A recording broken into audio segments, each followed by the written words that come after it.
আসসালামু আলাইকুম। সকলে কেমন আছেন? আশা করছি ভালো আছেন। আমি আলহামদুলিল্লাহ ভালো আছি। আপনাদের সকলকে স্বাগতম জানাই ভয়ের সময়ের 20তম এপিসোডে। আপনারা যদি আমাদের ঘটনা পাঠাতে চান, আমাদের মেইল করবেন ভয়ের সময় @gmail.com-এ। আপনাদের জীবনে ঘটে যাওয়া সকল ভয়ঙ্কর এবং আপনাদের জানা সকল অপ্রকৃত ঘটনাগুলো আমাদের জানাতে ভুলবেন না। আজকে 20তম এপিসোডে আসা সম্ভব হয়েছে শুধুমাত্র আপনাদের জন্য।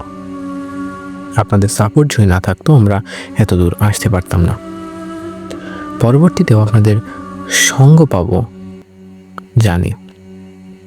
এখন অবধি যারা আমাদের চ্যানেলটি সাবস্ক্রাইব করেননি, কাইন্ডলি আমাদের চ্যানেলটি সাবস্ক্রাইব করে রাখবেন, কারণ আপনাদের এই একটি সাবস্ক্রিপশন আমাদের পরবর্তীতে এগিয়ে যাওয়ার জন্য ওষুধ হিসাবে কাজ করে। তার কথা না বাড়িয়ে চলে যাচ্ছে আমাদের ঘটনায়। আসসালামু আলাইকুম ভাইয়া, আমার নাম আব্দুল্লাহ। আশা করছি আপনি ভালো আছেন।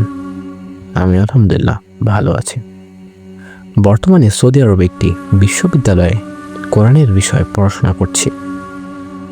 আপনার ঘটনা শুনতে আমার ভালো লাগে। সব গল্পই আমি আগ্রহ নিয়ে শুনেছি। আজ আমি আমার জীবনে একটি ঘটনা লিখতে চাই। আমি সৌদিতে এসেছি আজ থেকে প্রায় 4 বছর আগে। এখন আর মাত্র বছর 2 হলেই হবে ইনশাল্লাহ তোমার পড়াশোনা শেষ হয়ে যাবে। বিদেশে আসার পর থেকে আজ পর্যন্ত নানা ধরনের ঘটনা নিজের চোখে দেখেছি। এখানকার বড় আলিমের সাথে আমার খুব ঘনিষ্ঠ সম্পর্ক রয়েছে। তিনি আমাদের বিশ্ববিদ্যালয়ের সহকারী পরিচালক। এবার আমি মূল ঘটনার দিকে আসি। আমরা বিশ্ববিদ্যালয়ের হোস্টেলে থাকি। একটি বিছানা 2-3 জন করে শেয়ার করে। খাওয়া দাওয়া ও পড়াশোনার কাজে আমার খুব ভালো একজন সঙ্গী ছিল, নাম তারেক। সে খুব মেধাবী ছাত্র। আমাদের মধ্যে ভালো সম্পর্ক ছিল। এভাবে 2 বছর কেটে গেল। 2 বছর পর আমি তারেকের ভেতরে কিছু পরিবর্তন লক্ষ্য করলাম। সে আগের মতো হাসি খুশি থাকতো না, কথা কম বলতো, প্রয়োজন ছাড়া তার মুখে কথা পাওয়া যেত না। একদিন আরেকজন রুমমেট তার বাসায় চলে গিয়েছিল, কারণ 4 দিনের ছুটি ছিল। সেই দিন রুমে ছিলাম শুধু আমি আর তারেক। পুরো বিল্ডিং ছিল প্রায় ফাঁকা। রাতে আমরা খাওয়া দাওয়া করলাম। তারেক সেদিন খুব চুপচাপ ছিল। আমি অনেকবার ডাকলাম, কথা বলতে চাইলাম, কিন্তু সে কোনো উত্তর দিল না। খাওয়া শেষে সে নিজের বিছানায় গিয়ে ঘুমিয়ে পড়ল। আমিও কিছুটা বিরক্ত হয়ে শুয়ে পড়লাম। রাতে টয়লেটে যাওয়ার দরকার হলো। ঘুম ভাঙতেই আমি অদ্ভুত কিছু দেখলাম।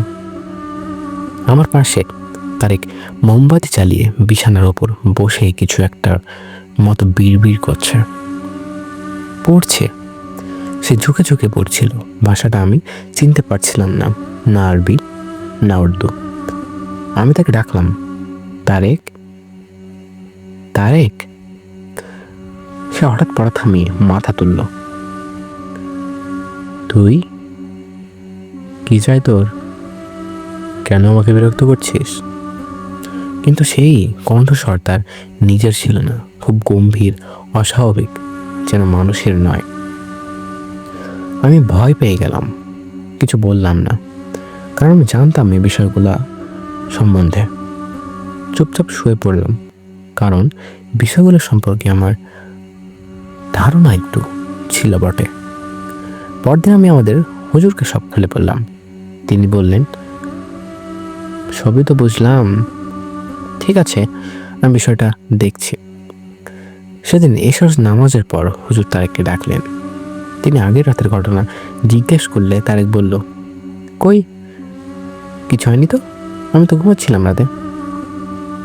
সে বিষয়টা এড়িয়েই গেল, অথবা সত্যিই তার কিছু মনে ছিল না, তেমনটাই হবে হয়তো। এরপর লক্ষ্য করলাম তারেক আর কোরআন তেলাওয়াত করছিল না, নামাজেও যেন তেমনভাবে যেত না, ঠিকমতো সালাত আদায় করতো না। একদিন ক্লাসে শিক্ষক সূরা নাস নিয়ে আলোচনা করছিলেন, অর্থাৎ বোঝাতে গিয়ে তেলাওয়াত শুরু করলেন।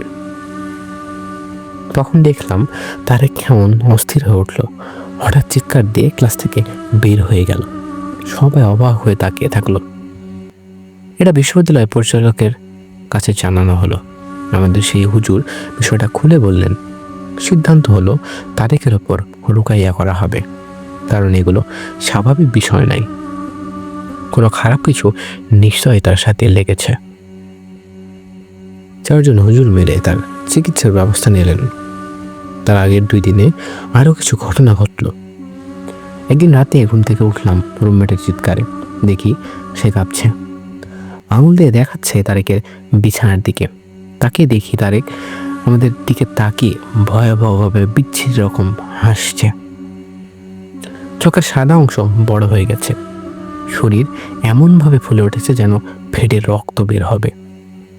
আমরা দুজনে দোয়া পড়তে লাগলাম। সে রাতে ঘুম হয়নি। পরদিন সন্ধ্যায় ক্যান্টি থেকে খেয়ে আসছিলাম। হোস্টেলের পাশে বড় বট গাছের দিকে তাকিয়ে দেখি তারেক কারোর সাথে কথা বলছে। আমরা জিজ্ঞেস করলে সে বলল, ও ও তো আমার সাথে সবসময় থাকে, কথা বলে। তোরা কি ওকে দেখিস না? কিন্তু সেখানে কিছুই ছিল না। রাতটা আবার কষ্টে কাটালাম। পরদিন হুজুর তারেককে ডাকলেন। রাত ঠিক 11টা। হোস্টেলের পুরো করিডোর নিস্তব্ধ। দরজার ফাঁক দিয়ে কেবল বাতাস ঢুকে হালকা হুইসেল দিচ্ছে। 4 জন আলিম রুকায়ার জন্য প্রস্তুত। তারেককে ডাকা হলো। সে দরজা ঠেলে ভেতরে ঢুকলো, কিন্তু তার চোখে কোনো স্বাভাবিকতা ছিল না, যেন কেউ তাকে ভেতর থেকে চালাচ্ছে। হুজুর কিরাত শুরু করলেন। সূরা ফালাক, সূরা নাস, আয়াতুল কুরসি। শুরুতেই তারেকের শরীর প্রচণ্ড কেঁপে উঠল। মুখ বেঁকে গেল, ঠোঁট থেকে সাদা ফেনা বেরোতে লাগলো, আর চোখের সাদা অংশে বিস্ফোরণের মতো ফুলে উঠল। হঠাৎ সে গর্জে উঠল, এগুলো আমার ওপর কাজ করবে না, আমি তার শরীরে বহু আছি বহুদিন ধরে। কণ্ঠটা তারেকের না, গভীর পশুর মতো অমানসিক। হুজুর শান্ত কণ্ঠে বললেন, তুমি কে? ঘর কেঁপে উঠল। তারেকের ঠোঁট খুলে গেল, চোখ দুটি ভয়ঙ্করভাবে ঘুরে গেল মাথার ভেতরে। আমি ইবলিসের বাহক, আমি মাহুসের চালা। তোমরা আমাকে দেখতে পাও না, কিন্তু আমি সব সময় আছি। ঘরের বাতাস বরফ হয়ে গেল, ঘড়ির কাঁটার শব্দও থেমে গেছে যেন। হুজুর অন্যরা মিলে তেলাওয়াত শুরু জোরে বাড়ালেন। আয়াতুল কুরসি, সূরা বাকারার আয়াত এবং রুকাইয়ার দোয়াগুলো অনবরত পড়তে লাগলেন। তারেক চিৎকার করতে লাগলো, চুলের গোছা ছিঁড়ে ফেলল, হাতের নখ বসিয়ে নিজের বুক ছিঁড়ে ফেলতে চাইল। হঠাৎ ঘরের কোণ থেকে কালো ধোঁয়ার মতো কুয়াশা উঠতে লাগলো, দেয়ালে ছায়া নড়ল। সবাই দেখল ধোঁয়ার মাঝে একটি বিকৃত মুখ, লম্বা দাঁত, শূন্য চোখ, সবুজা ফাগুনের মতো জ্বলছে। একটা গম্ভীর হাসি শোনা গেল।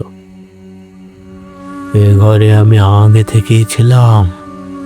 চোখের সামনে বাতিগুলো যেন নিভে যেতে শুরু করলো।